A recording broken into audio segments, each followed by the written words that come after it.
Hello friends, एक बार फिर से आपका स्वागत है अपने यूट्यूब चैनल मास्टरी पॉइंट पर। तो साथियों, सबसे पहले कमेंट में लिखिए कि कैसे हैं आप सब। सबसे पहले हम आपको ये भी बता देना चाहते हैं कि अब इस चैनल के ऊपर कंटिन्यू क्लास 10th और 12th रिलेटेड वीडियोस जो है वो आते रहेंगे। तो चैनल को पहले सब्सक्राइब कर ले और बेल आइकन को प्रेस कर ले ताकि नए नए वीडियोज़ के अपडेट्स आपको समय समय पर मिलते रहें। तो चलिए बिना देर किए आज के इस क्लास को शुरू करते हैं। और एक बात और कि काफ़ी लंबे समय के वीडियो आया है, तो अब कंटिन्यू जो है आपको वीडियो मिलता रहेगा। तो देखिए बिना देर किए आज की क्लास को हम स्टार्ट करते हैं। देखिए फर्स्ट क्वेश्चन है आपका कि Zn+CuSO4 जो है ZnSO4+Cu ये जो है ना किस प्रकार की रासायनिक अभिक्रिया है। तो देखिए इसका ऑप्शन ए दे रखा है संयोजन, ऑप्शन बी दे रखा है विस्थापन, ऑप्शन सी है द्विविस्थापन एंड ऑप्शन डी है वियोजन। तो देखिए इसका जो राइट आंसर होगा वो होगा ऑप्शन नंबर बी, यानी कि विस्थापन अभिक्रिया। चलिए देखिए तो फिर आगे ध्यान देते हैं। देखिए प्रश्न 2 में आपसे पूछा जा रहा है कि जब मैग्नीशियम फीता को जलाया जाता है तो उत्पन्न आग की लौ होती है, कैसी होती है भाई? ऑप्शन ए है पीली, ऑप्शन बी है नीली, ऑप्शन सी है चमकीली चमकीला उजला एंड ऑप्शन डी है लाल। तो इसका राइट आंसर हो जाएगा आपका चमकीला उजला। चलिए देखते हैं फिर प्रश्न संख्या 3 को। ध्यान दीजिएगा, जो प्रश्न 3 है उसमें आपसे पूछा गया है कि निम्नलिखित में से कौन सा बुझा हुआ चूना है। तो देखिए बुझा हुआ चूना का जो अणुसूत्र होता है वो होता है CaOH का दी होल ट्वाइस, CaOH का the whole twice. Option B जो है इसका आपका राइट आंसर होगा। वैसे देखिए CaO जो है अनबुझा हुआ चूना कहलाता है, ठीक है। और CaCO3 जो है उसको हम लोग बोलते हैं कैल्शियम कार्बोनेट। फिलहाल बता दें कि इसका जो राइट आंसर होगा वो होगा CaOH का दी होल ट्वाइस। चलिए ध्यान देते हैं प्रश्न संख्या 4 की ओर। देखिए सारे के सारे प्रश्न आपके एग्जाम पॉइंट ऑफ व्यू से बहुत इंपॉर्टेंट है, तो वीडियो को स्किप जरूर मत कीजिएगा। देखिए दे रखा है कि एक जांच परखनली में लिए गए विलयन में एक लोहे की कील को डुबाया गया। आधे घंटे बाद यह देखा गया कि विलयन का रंग परिवर्तित हो चुका है और उस परखनली में विलयन था। तो याद कीजिए कि आप लोगों ने इस तरह की अभिक्रिया को पढ़ा होगा। वैसे ऑप्शन ए है जिंक सल्फेट, बी है कॉपर सल्फेट, सी है फेरस सल्फेट एंड डी है AlSO3। वैसे इसका जो राइट आंसर होगा वो आपका CuSO4 होगा, यानी कि कॉपर सल्फेट। आपने पढ़ा भी होगा कि कॉपर सल्फेट के विलयन में अगर लोहे की कील को डुबाया जाता है तो जो विलयन होता है उसका रंग जो है वो क्या हो जाता है, परिवर्तित हो जाता है। खैर इसका राइट आंसर आपका ऑप्शन नंबर बी होगा। चलिए आगे बढ़ते हैं और ध्यान देते हैं प्रश्न संख्या 5 की ओर। क्वेश्चन 5 में पूछा गया है कि Na2SO4 प्लस BaCl2 BaSO4 और NaCl इसमें जो है कौन सी अभिक्रिया है। तो अगर आप ज़रा सा ध्यान दे पा रहे होंगे तो देखिए जो Na2 है और जो Cl है ये आपस में अभिक्रिया कर कर गए हैं और Ba जो है वो SO4 के साथ अभिक्रिया कर गया। मतलब यहाँ पे जो अभिक्रिया हो रही है वो द्विविस्थापन अभिक्रिया कहलाएंगी, ठीक है। तो इसका जो राइट आंसर है वो आप देख पा रहे होंगे, ऑप्शन नंबर सी हो जाएगा। चलिए ध्यान देते हैं प्रश्न संख्या 6 की ओर। देखिए प्रश्न संख्या 6 पूछा गया है कि साग सब्जियों का विघटित होकर कंपोस्ट बनना किस अभिक्रिया का उदाहरण है। तो देखिए अगर आप याद कर पा रहे होंगे तो देखिए इसका ऑप्शन ए है ऊष्माशोषी, बी है ऊष्माक्षेपी, सी है उभयगामी एंड डी है प्रतिस्थापन। तो देखिए इसका जो राइट आंसर होगा वो होगा क्या, तो ऑप्शन नंबर बी, यानी कि ऊष्माक्षेपी अभिक्रिया। चलिए ध्यान देते हैं प्रश्न संख्या 7 की ओर। प्रश्न 7 में पूछा जा रहा है कि उपचयन वह अभिक्रिया है जिसमें क्या होता है भाई। तो ऑप्शन ए है ऑक्सीजन का योग, ऑप्शन बी है हाइड्रोजन का वियोग, ऑप्शन सी है इलेक्ट्रॉन का त्याग एंड ऑप्शन डी है सभी। तो फिलहाल हम बता देते हैं कि इसका राइट आंसर आपका जो है वो डी हो जाएगा, यानी कि सभी हो जाएगा। चलिए ध्यान देते हैं प्रश्न संख्या 8 की ओर। क्वेश्चन 8 में आपसे पूछा जा रहा है कि जब सोडियम हाइड्रो ऑक्साइड जिंक से अभिक्रिया करता है तो कौन सा उत्पाद बनता है। ध्यान दीजिएगा कि जब सोडियम हाइड्रो ऑक्साइड जिंक से अभिक्रिया करता है तो कौन सा उत्पाद बनाता है। ऑप्शन ए है Na2ZnO plus H2O, option B है NaZnO O2 plus H2, NaOZn2 plus H2, Na2ZnO O2 plus H2। तो फिलहाल जो इसका राइट आंसर होगा भाई वो आपका ऑप्शन नंबर डी हो जाएगा। चलिए आगे बढ़ते हैं और ध्यान देते हैं प्रश्न संख्या 9 की ओर।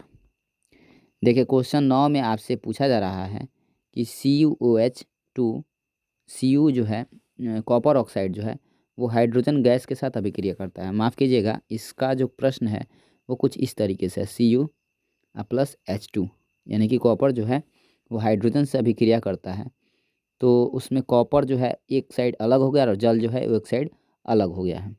तो ये कौन सी अभिक्रिया है? वैसे ऑप्शन ए है उपचयन, बी है अपचयन, सी है उदासीनीकरण एंड डी है आपका रेडॉक्स। तो याद रखिएगा कि इस अभिक्रिया को जो है अपचयन अभिक्रिया कहा जाता है। कौन सी अभिक्रिया कहा जाता है भाई? तो अपचयन अभिक्रिया कहा जाता है। खैर ध्यान दीजिएगा प्रश्न संख्या 10 की ओर। देखिए प्रश्न 10 में आपसे पूछा जा रहा है कि निम्न नीचे दी गई अभिक्रिया में कौन सा कथन सही है। क्या लिखा है? तो कॉपर का जो है ऑक्सीजन के साथ अभिक्रिया कराया गया है तो कॉपर का जो है ऑक्साइड बना है। तो इसमें ऑप्शन ए में दिया गया है कि कॉपर का ऑक्सीकरण हो रहा है, बी में दे रखा है कि कॉपर का अवकरण हो रहा है, सी में दे रखा है कि कॉपर का नाइट्रेशन हो रहा है और डी में दे रखा है ए और बी दोनों। फिलहाल के लिए आपको हम बता दें कि इसका जो राइट आंसर होगा वो हो जाएगा आपका ऑप्शन नंबर कौन सा? तो ए। चलिए आगे बढ़ते हैं, अब देखते हैं प्रश्न संख्या 11 को। देखिए प्रश्न 11 में पूछा गया है कि निम्नलिखित में कौन सा उत्पाद लेड नाइट्रेट को गर्म करने पर प्राप्त होता है। ऑप्शन ए है ऑक्सीजन, ऑप्शन बी है NO2 यानी कि नाइट्रोजन डाइऑक्साइड, ऑप्शन सी है नाइट्रोजन डाइऑक्साइड और N2 और ऑप्शन डी है नाइट्रोजन डाइऑक्साइड और O2। तो देखिए इसका जो राइट आंसर है वो हो जाएगा ऑप्शन नंबर डी यानी कि 11 का डी हो जाएगा। चलिए ध्यान देते हैं अगला प्रश्न, और अगला प्रश्न के ऊपर ध्यान देना है, ठीक है। तो प्रश्न 12वां है कि समीकरण CaCO3 यानी कि कैल्शियम कार्बोनेट का अभिक्रिया करा रखा है, यानी कि कैल्शियम कार्बोनेट को अब पता नहीं शायद गर्म कर रखा है। वैसे तो इक्वेशन फाइनल नहीं हो रहा है, लेकिन देखिए हाँ कैल्शियम कार्बोनेट से जो है कैल्शियम ऑक्साइड और फिर कार्बन डाइऑक्साइड गैस जो है मुक्त हो रहा है। तो ये किस प्रकार की अभिक्रिया है? ऑप्शन ए है वियोजन, बी है संयोजन, सी है उभयगामी और डी है प्रतिस्थापन। तो याद रखिएगा कि इसका जो राइट आंसर है वो वियोजन अभिक्रिया हो जाएगा। चलिए ध्यान देते हैं प्रश्न संख्या 13 की ओर। प्रश्न 13 में आपसे पूछा गया कि सिल्वर क्लोराइड AgCl का रंग क्या है। ऑप्शन ए है श्वेत, बी है पीला, सी है हरा एंड डी है काला। तो देखिए जो इसका राइट आंसर होगा वो होगा ऑप्शन नंबर सी यानी कि हरा हो जाएगा। चलिए ध्यान देते हैं प्रश्न संख्या 14 की ओर। प्रश्न 14 में पूछा जा रहा है कि फेरस सल्फेट क्रिस्टल का रंग होता है। कैसा होता है भाई फेरस सल्फेट के क्रिस्टल का रंग? ऑप्शन ए है श्वेत, बी है हरा, सी है लाल और डी है भूरा। तो इसका जो राइट आंसर है वो ऑप्शन नंबर क्या हो जाएगा? तो आपका बी हो जाएगा, यानी कि फेरस सल्फेट का जो रंग है वो क्या होता है, इसके क्रिस्टल का रंग क्या होता है? तो हरा होता है। चलिए आइए देखते हैं क्वेश्चन संख्या 15 की ओर। क्वेश्चन 15 में पूछा जा रहा है कि नाइट्रोजन डाइऑक्साइड NO2 के धुएं का रंग होता है। ऑप्शन ए है भूरा, ऑप्शन बी है लाल, ऑप्शन सी है हरा एंड ऑप्शन डी है पीला। तो नाइट्रोजन डाइऑक्साइड NO2 के जो धुएं का रंग होता है वो कैसा होता है भाई? तो भूरा होता है। चलिए प्रश्न संख्या 16 पे ध्यान देते हैं। प्रश्न 16 में है कि श्वसन किस प्रकार की रासायनिक अभिक्रिया है। ये क्वेश्चन भाई आपका मोस्ट VVI है। ऑप्शन ए है उपचयन, बी है संयोजन, सी है ऊष्माक्षेपी और डी है ऊष्माशोषी। तो इसका जो राइट आंसर है वो हो जाएगा ऊष्माक्षेपी अभिक्रिया। श्वसन किस प्रकार की रासायनिक अभिक्रिया है? तो ऊष्माक्षेपी रासायनिक अभिक्रिया है। चलिए ध्यान दीजिएगा प्रश्न संख्या 17 में पूछा जा रहा है आपसे कि मोमबत्ती किसका मिश्रण है। ये भी मोस्ट VVI क्वेश्चन है। ऑप्शन ए है हाइड्रोजन, बी है हाइड्रोकार्बन, सी है हीलियम और डी है कार्बन डाइऑक्साइड। फिलहाल के लिए आपको बता दें कि इसका जो राइट आंसर हो जाएगा भाई वो आपका बी हो जाएगा, यानी कि हाइड्रोकार्बन हो जाएगा। चलिए आइए बढ़ते हैं फिर आगे और ध्यान देते हैं प्रश्न संख्या 18 की ओर। देखिए क्वेश्चन 18 में पूछा जा रहा है कि जब किसी रासायनिक अभिक्रिया में अवक्षेप बनता है तब उसे कौन सी अभिक्रिया कहते हैं। तो ध्यान दीजिएगा ऑप्शन ए है आपका अवक्षेप, बी है संयोजन, सी है अपचयन और डी है कोई नहीं। ठीक है, तो याद रखिएगा इसका राइट आंसर ऑप्शन ए होगा और ये अवक्षेप नहीं बल्कि अवक्षेपण अभिक्रिया कहलाता है। याद रखिएगा कि इस अभिक्रिया को हम लोग कौन सी अभिक्रिया कहते हैं, तो अवक्षेपण अभिक्रिया कहते हैं। ठीक है, ये बात आपको याद रखना है। वैसे ऑप्शन ए जो है इसका सही है। चलिए देखिए आगे बढ़ते हैं और क्वेश्चन संख्या 19 के ऊपर थोड़ा ध्यान देते हैं। और एक बात और कि अब ये वीडियो जो है कंटिन्यू आते रहेंगे।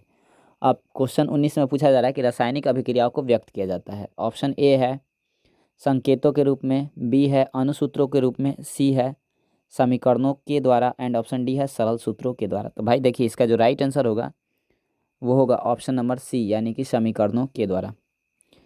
चलिए आइए आगे बढ़ते हैं और आगे के बात पर ध्यान देते हैं। देखिए प्रश्न 20 में पूछा गया आपसे कि समीकरण के बाएं एवं दाएं दोनों ओर प्रत्येक प्रकार के परमाणुओं की संख्या समान है, वह समीकरण है। भाई ऑप्शन ए है संतुलित, ऑप्शन ए है असंतुलित, बी है संतुलित, सी है द्रव्यमान संरक्षण के नियम के प्रतिकूल, और डी है इनमें से कोई नहीं। तो याद रखिएगा कि जो इसका राइट आंसर हो जाएगा भाई वो आपका ऑप्शन बी हो जाएगा, यानी कि संतुलित हो जाएगा। चलिए आइए बढ़ते हैं प्रश्न संख्या 21 की और आगे की बात के ऊपर ध्यान देते हैं। प्रश्न 21 में आपसे पूछा गया कि निम्नलिखित में से कौन सा समीकरण असंतुलित है। देखिए थोड़ा ध्यान दीजिएगा, इधर हाइड्रोजन का अभिक्रिया क्लोरीन गैस के साथ करा रखा है, तो ये संतुलित समीकरण है। क्योंकि देखिए हाइड्रोजन और क्लोरीन दोनों के लिए जो है आपको एक एक दो दो जो है यहाँ पर मतलब परमाणु है। इधर जो है बाएं साइड दो दो परमाणु है क्लोरीन और हाइड्रोजन के साथ, और इधर दाहिने साइड भी जो है हाइड्रोजन और क्लोरीन के साथ दो दो परमाणु है। अगर आप ध्यान से देखिएगा तो यहाँ पे जो आपका असंतुलित समीकरण है ना, उसकी संख्या कितनी हो जाएगी, 3 हो जाएगी।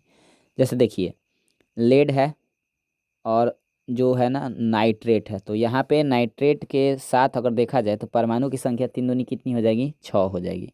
लेकिन इधर देखिए अगर आप देख रहे होंगे ढंग से तो यहाँ पे देखिए ऑक्सीजन 2 और 2 कितना है, 4 और 1 5 ही है। ठीक है, जबकि इधर ऑक्सीजन कितना हो जाएगा, 3 दूनी का 6 हो जाएगा। यानी कि ये जो आपका इक्वेशन है ये आपका अनबैलेंस है, यानी कि असंतुलित है। वैसे इसका right answer option number C हो जाएगा। चलिए प्रश्न संख्या 22 की ओर ध्यान देते हैं और आगे बढ़ते हैं। प्रश्न 22 में पूछा जा रहा है कि निम्नलिखित में कौन समीकरण संतुलित है। तो अगर आप ऑप्शन बी पर ध्यान दे रहे होंगे तो ध्यान से देख लीजिए कि ये वाला जो समीकरण है NH4 + NO2, और इसका जो है ना इसका जो ये जो बी नंबर ऑप्शन है वही क्या हो जाएगा, आपका राइट हो जाएगा। तो चलिए देखिए आज के वीडियो को हम यहीं पे एंड करते हैं, फिर मिलते हैं नेक्स्ट वीडियो में कल। तब तक के लिए आप अपना ध्यान रखिए और इस चैनल के ऊपर जो है प्यार बनाए रखिए। एक बार फिर मिलेंगे हम नेक्स्ट वीडियो में, तब तक के लिए bye bye and take care.